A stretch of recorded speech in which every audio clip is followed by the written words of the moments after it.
Hi guys, welcome back to my channel. It's Angela, and I have started another book. I actually have two on um, Amazon that I wrote a few years ago. One is Memoirs of a Birth Mother, and then one's a fictional story. And I actually have I read every chapter of Memoirs of a Birth Mother, so there's a playlist down. I can um,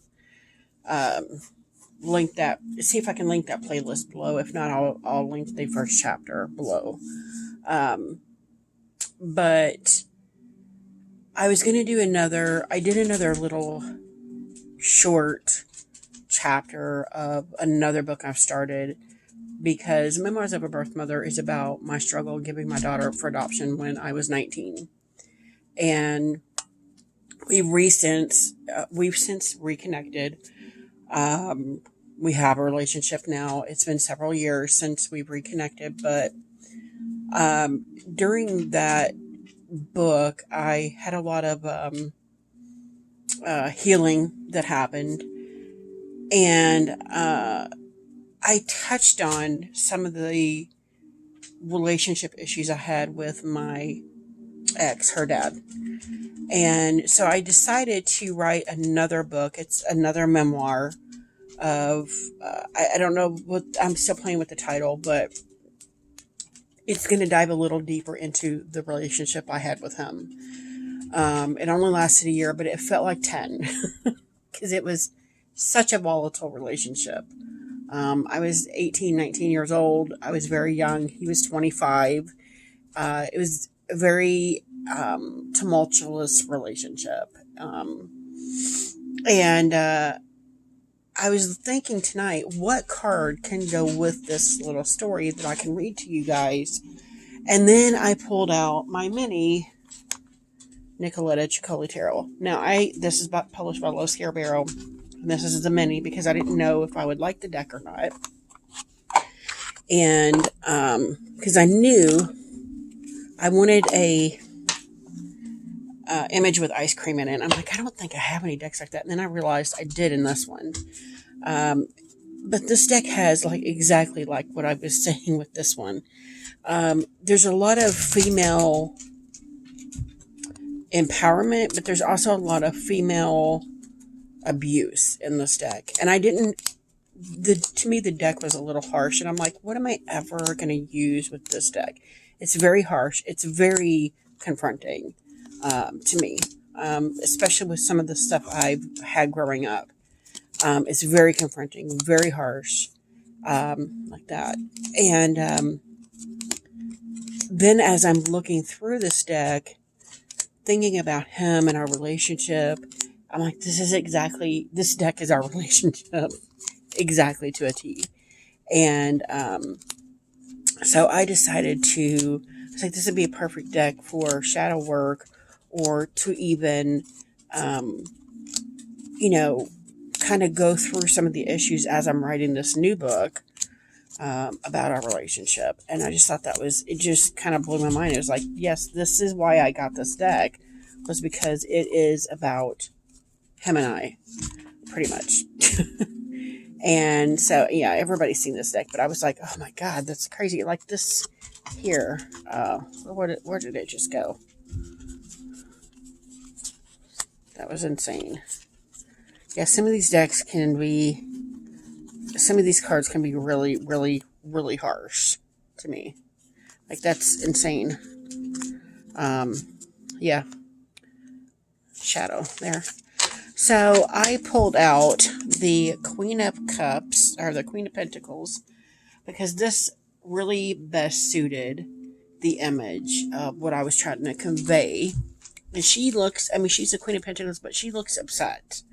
Let me see here if we can get a little closer. She looks like she's got the ice cream, she's got her wish, but at the same time, does she really? And that's exactly how my relationship was with him. The part I'm going to read for you guys isn't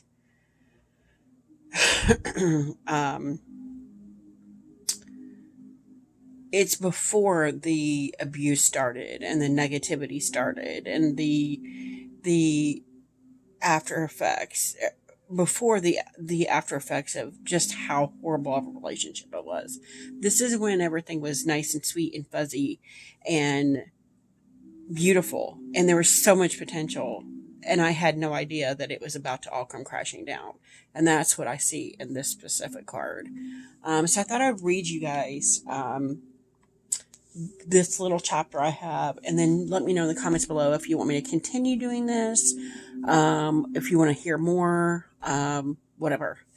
So yeah, here we go. So I title every one of my chapters.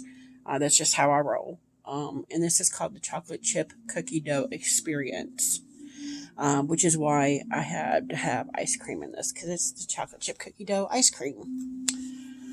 It was early summer, not too hot, not too cold.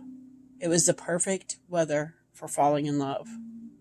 I was 18 and for the first time in my life out of the clutches of my mother. The woman that taught me to take a licking and keep on ticking, which in hindsight seemed to be the only thing that kept me alive during my formative years, which in turn left me overwhelmingly unprepared for the relationship I was embarking on at that very moment. It still amazes me the things we can remember with utter clarity, while others, if we remember them at all, seem to be quite hazy. This night, however, I remember so perfectly, it's as if I am still in the moment, nearly 30 years later. He was 25 and I was just excited to no longer be invisible. I never really stopped to think that maybe I should have been when it came to this man. He was everything my little 18, naive little brain thought she wanted. He was the most handsome man I'd ever seen up close, with his beautiful Italian heritage shining through his olive complexion and his deep brown eyes. I nearly gasped the first time I saw him. He was that beautiful. Again, hindsight, she's a bitch. His hands were huge, and as they caressed my cheek, I would think to myself, I must be the luckiest girl in the world. His whispered promises of ever after were intoxicating, my drug of choice that by the end I realized I had been strung out on in a drug-induced haze for most of our relationship. But I'm getting ahead of myself here. This night was in the early stage of our relationship, much like the early stage of summer, before the rose fell off and all we were left with were thorns, before this beautiful dream turned into a nightmare. This night was a night of magic, full of promise. You could smell the sweet scent of summer in the night air, and as we walked along the boulevard, my hand encircling his bare-toned bicep, I felt every bit the giddy schoolgirl. Yet, I was an adult now, and he was very much a man. He still smelled of sunshine, and I had no idea where we were going, but I was enjoying the ride regardless. The street was well lit, and as we passed parked cars and other couples out for an evening stroll, I was in heaven.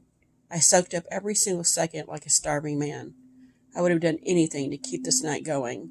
Here I was, a lowly, small-town girl who's always told how not pretty she was by her mother, walking down the street for everyone to see wrapped in the arms of a god. Again, according to my naive little brain. I was ecstatic. In this moment, my heart was full, but my belly was not. And as we neared the unknown destination he was leading me toward, I felt unstoppable. Suddenly, he stopped in front of a tiny little ice cream parlor and asked me the question that changed me forever.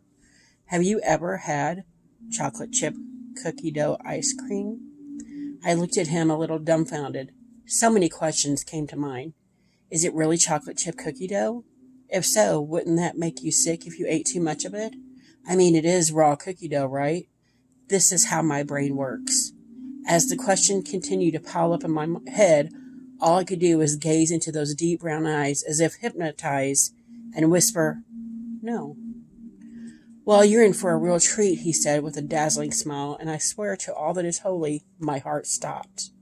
Just for a split second, but it happened. I felt that first flutter of feeling mixed with, I'm not gonna lie, a little lust. All I could do once again was utter something to the tune of, okay.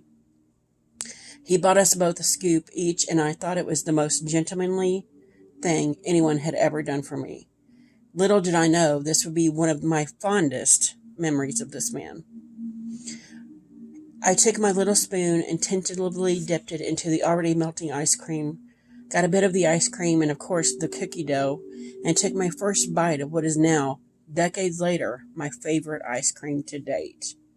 The bite was heaven. I was instantly in love, and as I sat there devouring the little cup of ice cream, I couldn't help but wonder, was this a sign of things to come? As I gazed longingly into his eyes, with a subtle hint of unshed tears. It has been 28 years since that fateful day. The man is gone, thank God, but my love of chocolate chip cookie dough ice cream has never waned. I have been thinking lately for the first time since we parted ways of all the good times we shared.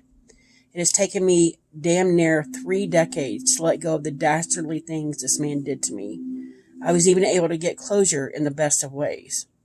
To finally release the hate, the anger, the bitterness, and just remember the good times. This memory is one of many that has since popped up. Does it mean I'm growing as a person? To be able to look at this experience, not in hate that my favorite ice cream could be tied to such a man, but maybe without this man, in that moment of blissful ignorance, I found a lifelong love, even if it is just the ice cream we're talking about here. I think it does.